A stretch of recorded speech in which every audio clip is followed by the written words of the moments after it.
प्रत्येकाची बनवायची पद्धत वेगळी राहते. बाहेर मिळणाऱ्या महागातल्या महाग मिठाया आपण एकदम सोप्या पद्धतीने घरच्या घरी बनवू शकतो. तर अर्धा लिटर घट्ट असं दूध घेतलं. छान उकळी आल्यानंतर त्यामध्ये कस्टर्डची पेस्ट टाकून घेतली. गोडीनुसार साखर टाकून घेतली. छान असं मिक्स केलं. उकळी येऊ द्यायचं. थोडं घट्ट होईपर्यंत शिजून घ्यायचं. हे इथपर्यंत झाल्यानंतर खाली उतरून ठेवायचं आहे. हे तयार आहे. त्यानंतर पॅन ठेवलं.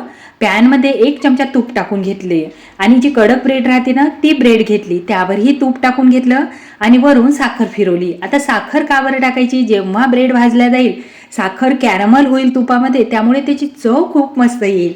तर अशा पद्धतीने उलट पुलट करून हलकीशी साखर कॅरमल झाली की लगेच उतरून ठेवायचं आहे आणि खाली ठेवल्यानंतर ही उलट पुलट ब्रेड करून घ्यायची. त्यानंतर जे कस्टर्डचं दूध करून ठेवलं होतं ना ते त्यामध्ये घालायचं. छान अशा ब्रेड मधात बुडवायचे आहेत. वरून काजू बदाम असतील तर टाका, नसतील तर नाही टाकले तरीही चालेल. झाकण ठेवून फ्रीजरमध्ये एखादा तास छान थंड होण्यासाठी ठेवून द्यायचं आहे. एखादा तास झाल्यानंतर लगेच खायला घेऊ शकता. तर पाहू शकता इतकी बाहेर मिळणारी महाग मिठाई आपण घरच्या घरी अगदी सोप्या पद्धतीने बनवू शकतो. बनवायला जेवढी सोपी आहे की नाही, खरंच चवीला अप्रतिम अशी ही लागते. पण बनवायची पद्धत कशी वाटली? आता ही रेसिपी या अगोदर मी अशा पद्धतीने बनवली नव्हती. पहिल्यांदाच बनवली, पण सगळ्यांना घरात प्रचंड आवडली. त्यासाठी बेसन पीठ घेतलं. 2 चमचे तांदळाचं पीठ घेतलं. ओवा टाकला. चवीनुसार मीठ, लाल तिखट, हळद, चिमूटभर खायचा सोडा टाकला आणि पाणी टाकून पीठ भिजवून घेतलं. पालकाची मोठाली पानं स्वच्छ धुवून घेतली. त्यावर आलूची चटणी लावून घेतली आणि अशा पद्धतीने रोल बनवून घेतला.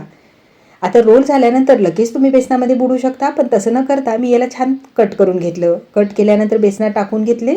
उलट पुलट केलं आणि गरम तेलामध्ये सोडून द्यायचं आहे आणि छान लालसर होईपर्यंत मीडियम गॅसवर मस्त असे तळून घ्यायचे आहेत. आता पालकाचे पकोडे बरेच वेळेस खाल्ले, पण अशा पद्धतीने पहिल्यांदाच बनवले. एकदम मस्त खुसखुशीत असे हे झालेले आहेत आणि सगळ्यांना आवडले. पण माझी बनवायची पद्धत तुम्हाला आवडली की नाही कमेंट्स करायला विसरू नका. मला वाटलंच नाही की ही रेसिपी एवढ्या सोप्या पद्धतीने बनवली जाते. ते मैदा घेतला, थोडंसं मीठ टाकलं, ओवा टाकला, तूप टाकलं, चोळून घेतलं. थोडं थोडं पाणी टाकून पीठ चुरून घेतलं.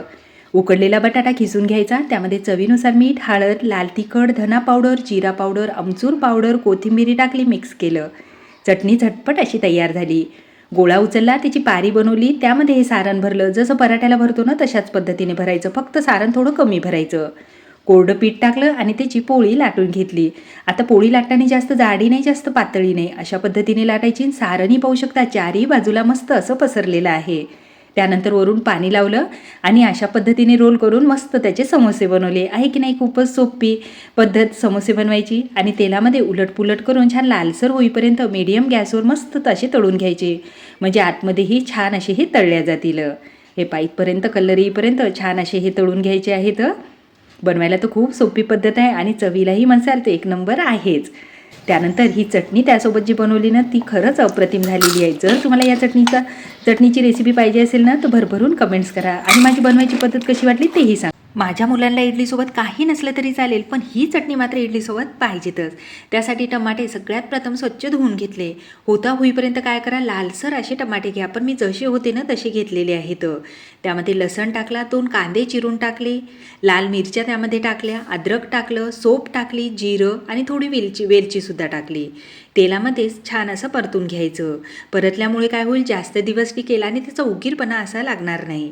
चव खूप भारी लागेल. मिक्सरच्या भांड्यामधून एकदम बारीक असं फिरून घ्यायचं. तेलामध्ये जिरं, मोहरी, उडदाची डाळ, कढीपत्ता, चवीनुसार मीठ, लाल तिखट, हळद, गूळ छान परतून घ्यायचं. त्यानंतर तयार चटणी त्यामध्ये टाकायची. आता मिक्सरच्याच भांड्याला विसरून थोडं पाणीसुद्धा घालायचं. छान असं मिक्स करून घ्यायचं. त्यानंतर कढीपत्ता थोडंसं मी खुडून टाकला आणि 2 चमचे इडली बॅटरसुद्धा टाकलं. छान असं मिक्स करून घ्यायचं आणि जवळपास 5 ते 7 मिनटं बारीक गॅसवर छान अशी ही चटणी शिजवून घ्यायची. वरून कोथिंबीरी फिरवायची. आता कोथिंबीरी टाकायच्या अगोदर ही चटणी जर तशीच ठेवली ना तर 8 दिवससुद्धा खराब होत नाही.